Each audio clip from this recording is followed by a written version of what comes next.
మనం చదువుకున్నటువంటి శుభవార్తలో యేసు ప్రభు చెప్తూ ఉన్న మార్కు శుభవార్త 16వ అధ్యాయము 15వ వాక్యంలో, మరియు ఆయన వారితో ఇట్లనెను, మీరు ప్రపంచమందంతటా తిరిగి సకల జాతి జనులకు సువార్తను బోధించండి.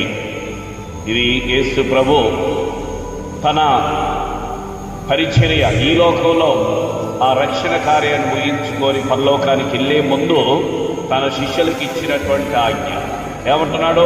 ప్రపంచమంతటా తిరగండి, ప్రపంచమంతటా తిరగండి. ఒక చోట కూర్చోవాకండి. ఒక స్థలానికి, ఒక ప్రాంతానికి, ఒక దేశానికి, ఒక ఖండానికి పరిమితం కావద్దు. ప్రపంచమంతటా తిరిగి తర్వాత సకల జాతి జనులకు, క్రైస్తవులకు కాదు, అన్యులకు కాదు, చిన్నవాళ్ళకు కాదు, పెద్దవాళ్ళకు, అందరికీ, సకల జాతి జనులు, కులము మతము, పేద ధనిక, చిన్న పెద్ద తేడా అనేది లేకుండా అందరికీ అన్ని కాలాలలో సువార్తను బోధించండి. సువార్తను అంటే సువార్త అంటే ఏంటంటారు?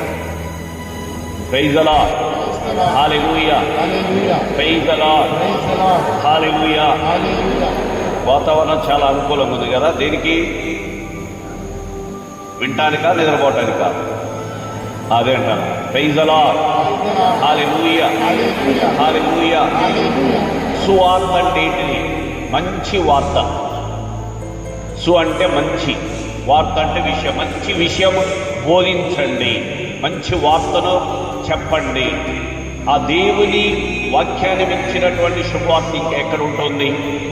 దేవుని గురించిన విషయాన్ని మించినటువంటి శుభవార్త ఇంకెక్కడ ఉంటుంది? అదే యేసుప్రభు ఇదే చెప్పేది. ఆయన నోటి నుండి వచ్చిన ప్రతి వాక్యము శుభవార్తే. బైబిల్ గ్రంథం ఆది కాండం నుంచి దర్శన గ్రంథం వరకు కూడా మీరు వాక్యాలు తీసుకుంటే ప్రతి వాక్యము శుభవార్తే.